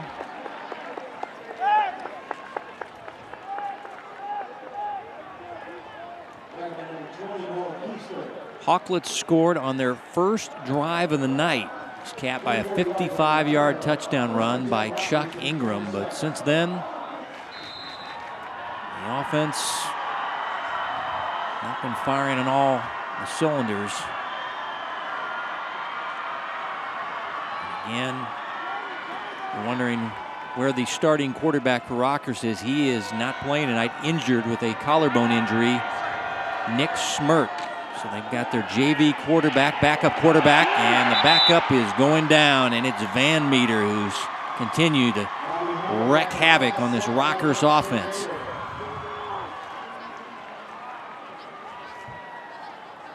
Rockhurst running 2 really deep comeback routes on the outside and just took too long to develop. There was not enough time for Bobby Hummel to throw this ball. Miege is doing a great job of getting pressure. And again, she mentioned Kevin Max Van Meter has been a one-man wrecking crew up front, both in the run game and in the passing game. Well, we said the offensive stars were Cobbins and Jackson's. Clearly, the defensive star tonight is number 52, and he's doing it again. Van Meter, ball is loose, and there's a big pileup inside the 5-yard line. And they're saying Rockhurst has recovered, but it is Max Van Meter grabbing the quarterback around the waist and kind of flung him. The ball came flying out, but it's covered up, I think, by Ritchie, the center, to save the possession for Rockhurst. But here's Van Meters whirling the quarterback. And Rockhurst able to cover it up, but it's deep in their own territory, and the clock going to run out on the 3rd quarter, and the visitors in red Miege dominating on the road at Rockhurst in the 2019 Catholic Clash. It's 27-7. Miege leads it. You're watching the Hy-Vee High School Game of the Week right here on Spectrum Sports.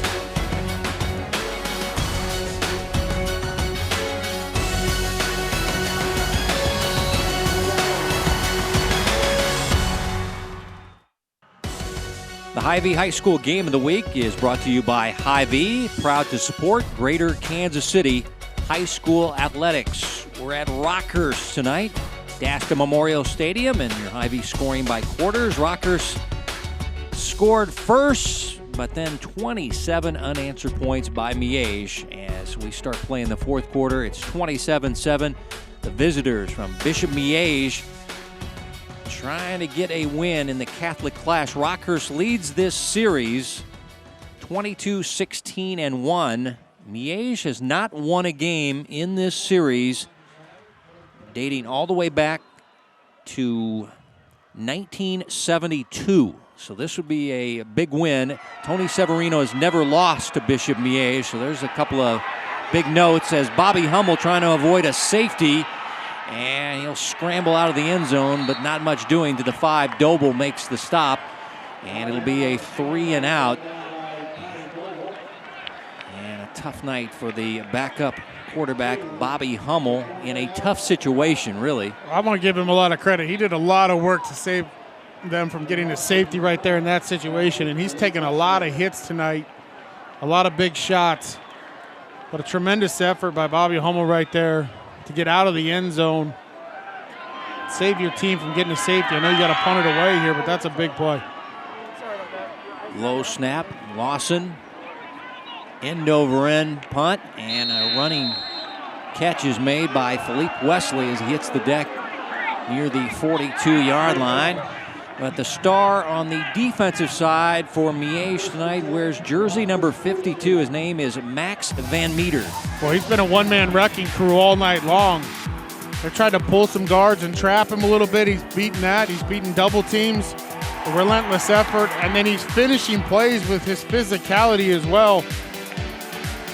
But I've been really impressed with the way he uses his hands to beat blocks and his relentless motor to get to the quarterback. You see right here, just quick hands beating the right guard and forcing the fumble on that last possession. He's certainly been the defensive player of the game right now for Miege. Well, Coach Holmes says he's really been playing well, and when you look at the stat sheet, he leads the team in tackles and tackles for a loss. And a guy who was honorable mention all-league EKL is looking like a bona fide first team and potential all-state player for Coach Holmes. Short gain, 2nd down and 8. As Miege probably in clock running mode, as they're probably going to be in no hurry to snap the football, leading by 20 in the early part of the fourth quarter.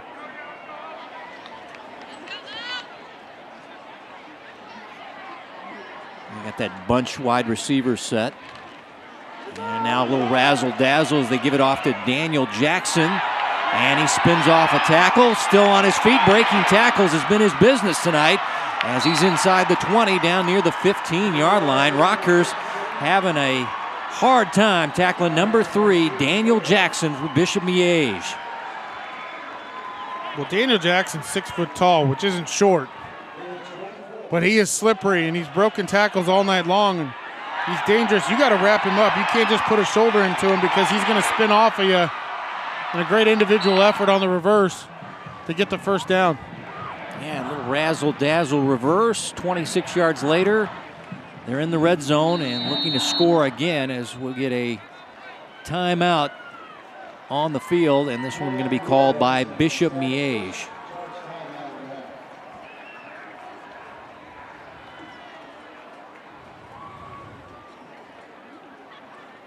Coming up in a couple of weeks, we've got the matchup between Bishop Miege and St. Thomas Aquinas. You got the defending 5A state champs taking on the defending 4A state champs. Always a big ball game there, as that'll be at Dixon-Dahl Stadium on the campus of Bishop Miege High School. That's 2 weeks from tonight on the 18th at 7 p.m.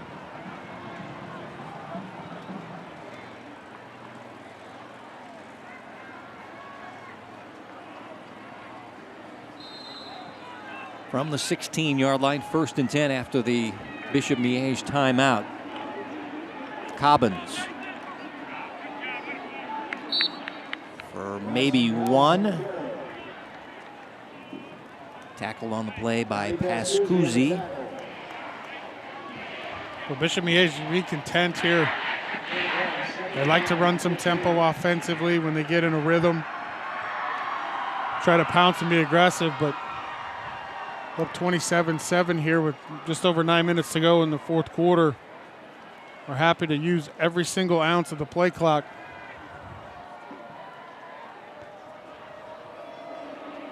Quick pitch to Cobbins, and Selzer waiting at the pass for him and makes the stop. And it'll be a tackle for a loss by the Rockhurst linebacker. Also throws the javelin during the spring on the Rockhurst track team.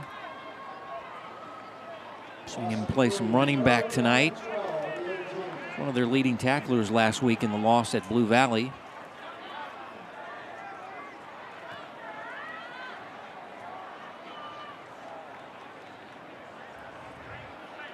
Selzer did a nice job in containing, coming up and keeping Bryson Cobbins from making any kind of move outside or inside. And we'll get a Miege timeout. That's timeout number 2 for Coach Holmes.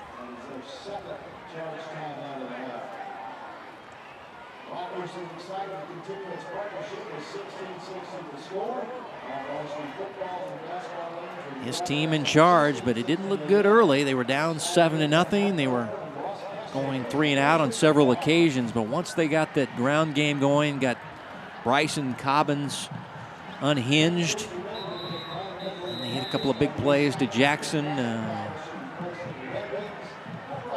I thought when I would interview him earlier this week after the loss to St. James Academy, they never lost to St. James Academy, the coach would be down or a little grumbly, but no, he was really pumped up. He said, this is a timely game. My guys can quickly bounce back and hopefully get a nice win at Rockhurst. So he was all fired up. Mr. Positive on 3rd down and long. Dorsey going down as he is sacked on the play, and that is Jack Scanlon, number 55, with the sack. Jack Scanlon doing a nice job inside for Rockhurst. Relentless pursuit, not allowing Timothy Dorsey to do anything with that football, and that's a big sack. Taking this ball all the way back to the 28-yard line. This is just hard work inside by Jack Scanlon, getting a handful of jersey for the sack. But a big negative yardage play right there by Bishop Miege at the hands of Scanlon. They will go for it on 4th and 22. Screen pass to Cobbins, and Cobbins cutting it back, and he'll get the first down, 1st and goal, as it was blocked nicely. Cobbins again with that great vision, and 1st and goal for Bishop Miege. Well, I love 25 yards. I love the call in this situation. Run the screen, you got 3rd and a mile to go. Allow the defensive lineman to get upfield with their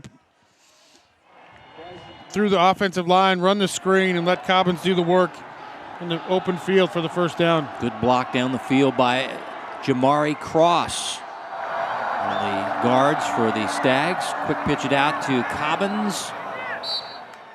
And Cobbins down to the 1 for a short gain. Yes, Cobbins looking for the hat trick, has 2 touchdowns on the night. Over 100 yards rushing.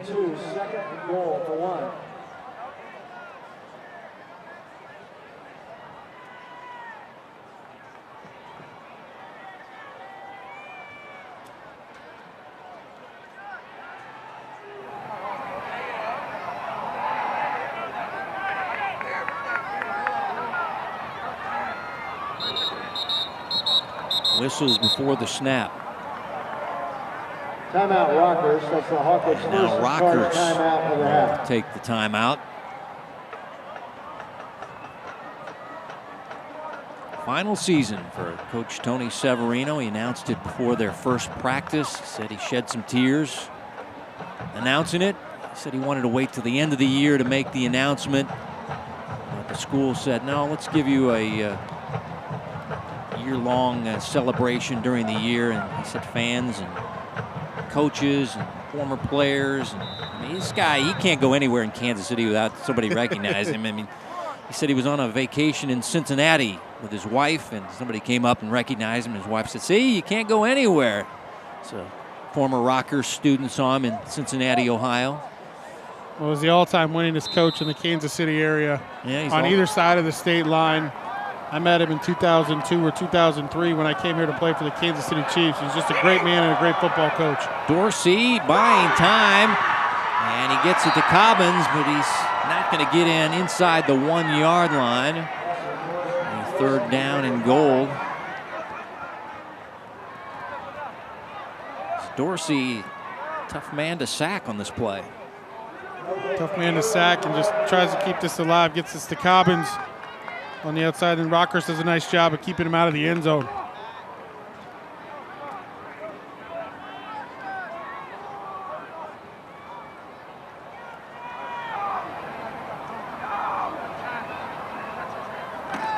Third down and goal. Dorsey going to try it, and no signal from the men in stripes.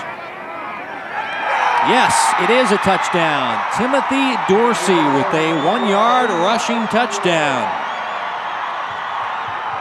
That's his 2nd rushing touchdown of the year. So a little quarterback read option, and number 18 punches it in for a 1-yard rushing touchdown. And Miege up now 33-7 with just under 6 to play in regulation.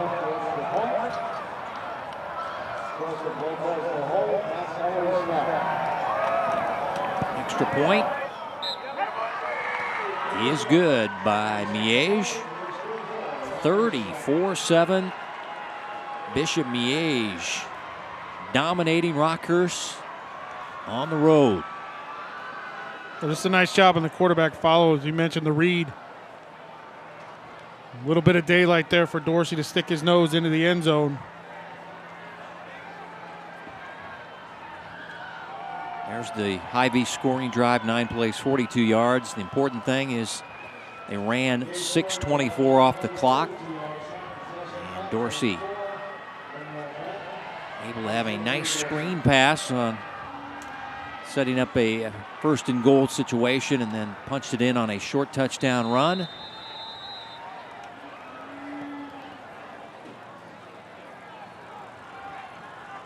And Miege gonna collect a long-awaited win against a longtime rival. 1972 was the year they beat Rockhurst 16-14. 1974 was the only tie in the series at 6-6. Coach Severino was 3-0 against Miege, and he's going to suffer his first loss to Bishop Miege.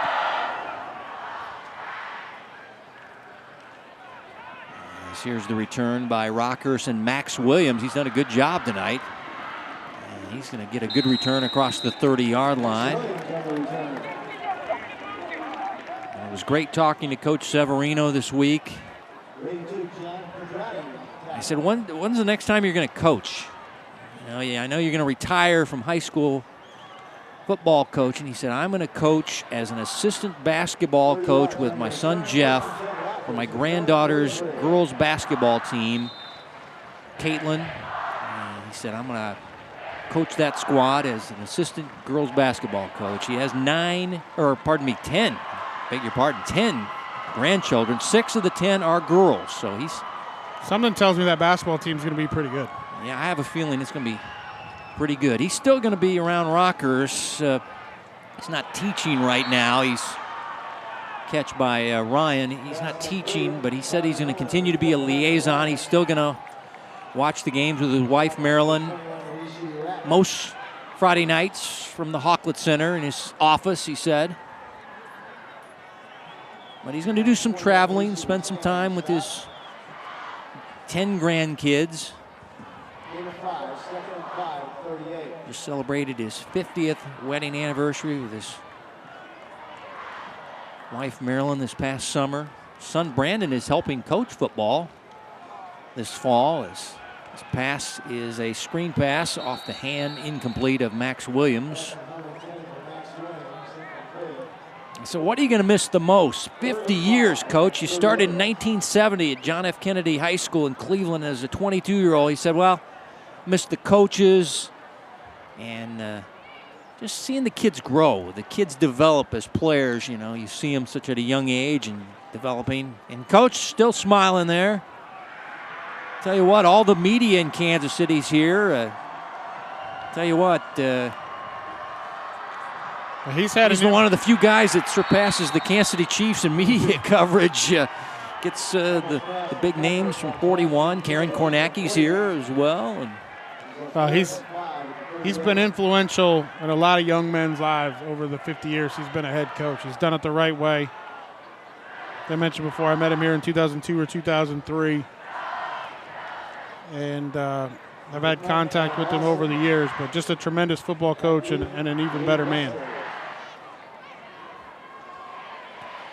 Came to Kansas City in 1971 to be on the Dick Purdy staff at Shawnee Mission West. Spent 6 years there, started the baseball program, won a state title as a baseball coach in 1977. And came to Rockhurst in the early 80s after a great run at Shawnee Mission Northwest, where he won a state title for the Cougars of Shawnee Mission Northwest, 3 state runners-up. This guy always great to talk to. I've interviewed him before school at like 7 a.m. I've interviewed him after practice. I've interviewed him at his house.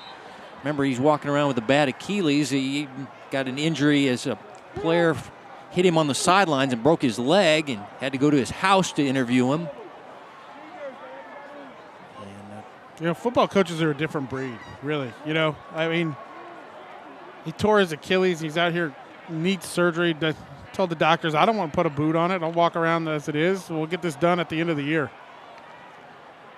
Dating way back in the late 90s, it was a Total Access with the game when the weather, freezing rain game at William Jewell. His team beat Liberty in just a tooth and nail ball game. And you see him kind of gimping around.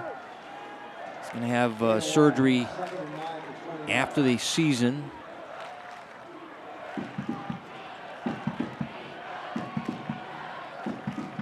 He's injured doing some housework, but I'm not going to go any further than that. Coach said, don't tell anybody how I got injured.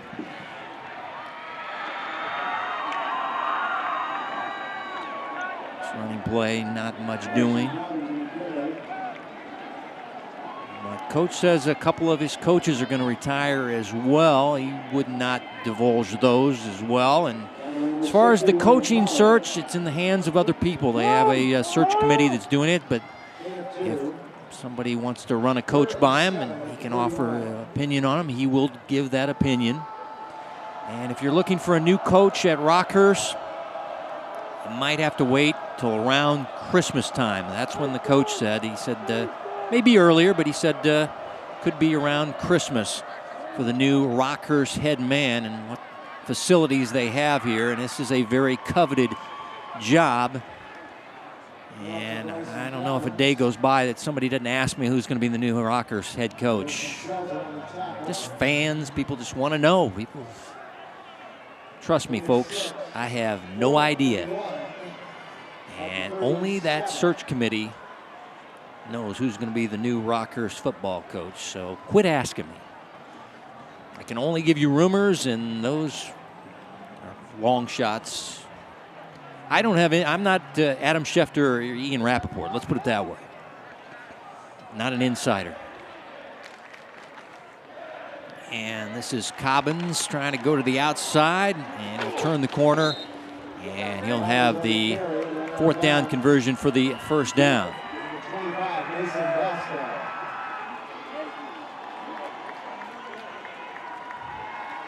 Sure going to miss talking to Coach Severino.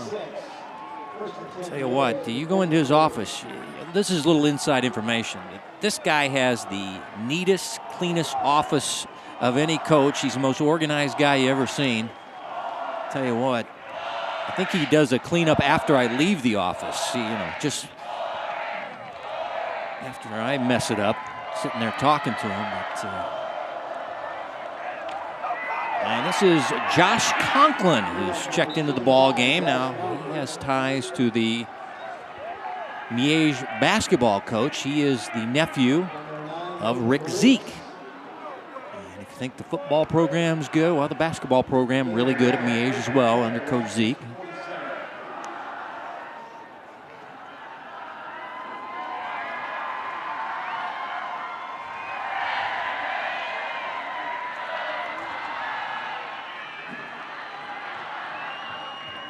Well, as we tick down with a minute 30 to go in this game, the celebration has started on the Miege side here.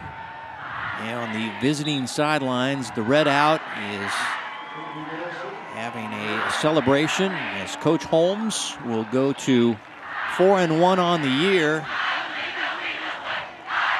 And Rockhurst, you don't see them lose back-to-back games. You got to go back to 2012.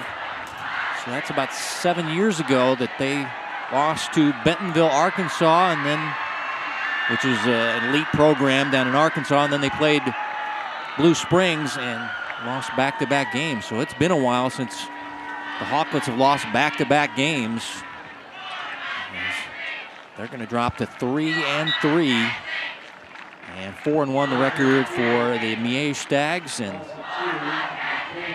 Mike Galvin, one of the assistant coaches for Coach Holmes, gets a nice hug with the coach. Well, after losing a heartbreaker last year, Miege goes on the road and gets the payback on the Rock, at the Rock. And I don't think this rivalry means anything to those kids. Look at that celebration as Miege wins it by the final score. As the time ticking off. Handshakes before the clock has even run out. As 34-7 will be our final. Bishop Miege going to win it at Dasta Memorial Stadium. And after a bad taste in their mouth after losing to a rival in St. James Academy last week, Coach Holmes kept it positive and said, timing good for this game. After a loss, we can go on the road and do something big, beat Rockhurst, and that's what they did tonight. 34-7 is your final, as we'll have the Hy-Vee post-game wrap-up show after this timeout on Spectrum Sports.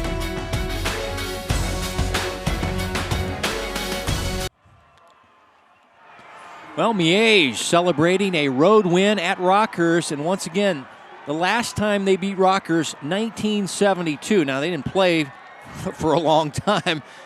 The last game prior to the game last year was 1984, but still a long time coming, and Miege wins it. The big stars tonight, Van Meter, Cobbins, and Jackson, and they dominate Rockhurst 34-7. Well, once Bishop Miege got in a groove today, aggressively offensively and aggressive on defense, they really were able to put their foot down and put their foot on the gas pedal and never let up. It resulted in this 34-7 game. Kevin, you mentioned it was 1984 before last year, but these two teams played. They've now split this renewal series from last year to this year. And oh, by the way, it sounds like they're going to play another 2 years, another home-and-home series with it to continue this rivalry. I would love that. Special thanks to the school's ADs, Andrew Groney of Miege, Michael Dirks of Rockhurst. Thanks to the coaches, John Holmes and Tony Severino. Our producer, Joe Novacek. For Mark Borick and our entire Spectrum Sports broadcasting crew, Kevin White saying so long from Dasta Memorial Stadium. Our final, once again, Bishop Miege wins it 34-7 as we say goodnight from Rockhurst.